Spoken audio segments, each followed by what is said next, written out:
হৃদয়ের মধ্যে একটু পরিমাণ মায়া হয় না? তার ঘরে কি সন্তান নাই? তার ঘরে কি ছোট্ট ভাই নাই?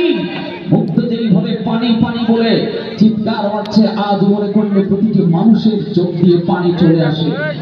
এই মুগ্ধ কি তার ঘরে নাই? এই মুগ্ধ কি আমাদের ঘরে নাই? তাদের কি অপরাধ ছিল? অপরাধ তো কিছুই করে নাই। তারা তো কোনো কারো প্রাণহানি করতে রাস্তায় বের হয় নাই।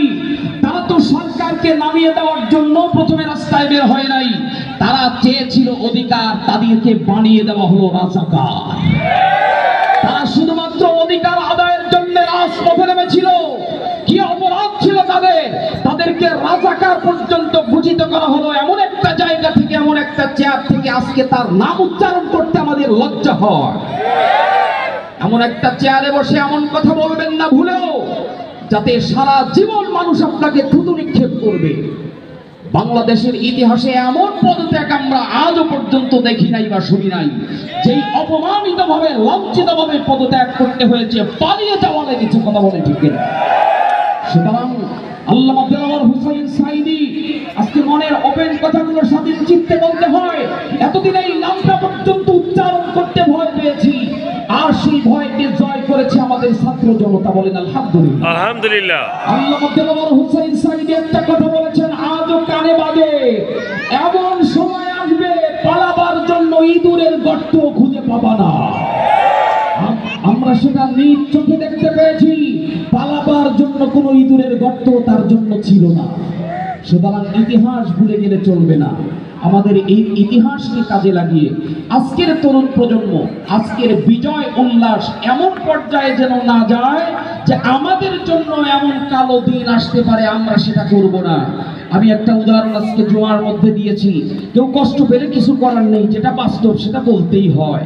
সেটা হলো কুকুর মানুষকে কামড় দিতে পারে, তাই বলে মানুষ তো কুকুরকে কামড়াতে পারে না। কুকুর যদি কামড়িয়ে থাকে, আমাদের উচিত হচ্ছে কুকুর থেকে দূরে থাকা।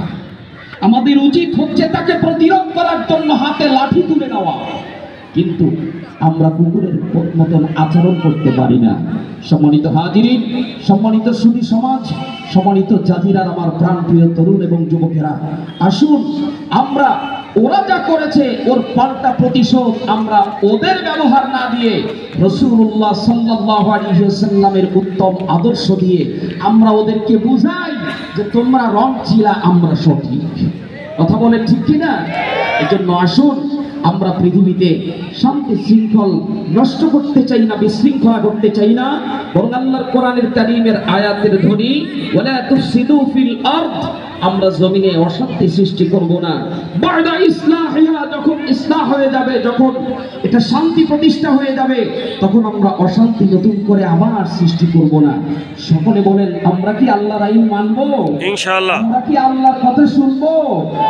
যদি তাই শুনে থাকি, আসুন আমরা জমিনটাকে কি করে শান্তি শৃঙ্খল করা যায়, কি করে এই জমিন থেকে স্বৈরাচার পতন হয়েছে, নতুন করে আবার যেন কোনো স্বৈরাচারের জন্ম না হয়, নতুন করে আবার যেন কোনো স্বৈরা শাসন আমাদের জন্য না আসে, আমরা বরং কোরআন সুন্নাহ ভিত্তিক একজন ন্যায় নিষ্ঠাবান আদল ইনসাফ ভিত্তিক শাসক চাই। কোরআন দিয়ে যেন রাষ্ট্রকে পরিচালনা করা হয়, এই রাষ্ট্র থেকে যেন সকল অশান্তি দূর করে আল্লাহ তাআলা শান্তির ফোয়ারা দান করেন। সকলে বলুন আল্লাহুম্মা আমিন।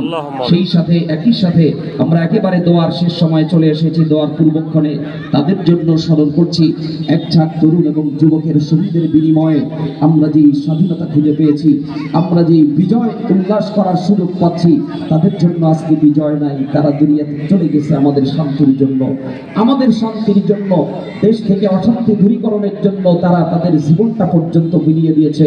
ওই সকল মৃত্যুবরণকারী সকলকে আল্লাহ তাআলা শাহাদাতের নজরানা পেশ করুন। ওয়া আখিরি দাওয়ানা আনিল হামদুলিল্লাহি রাব্বিল আলামিন। আসসালামু আলাইকুম ওয়া রাহমাতুল্লাহি ওয়া বারাকাতুহু।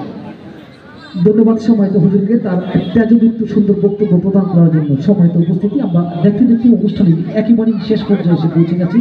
এখন আপনাদের সামনে বক্তব্য রাখবেন আজকের এই অনুষ্ঠানের প্রধান অতিথি কুন্ডা ইউনিয়নের সাবেক চেয়ারম্যান জনাব আলহাজ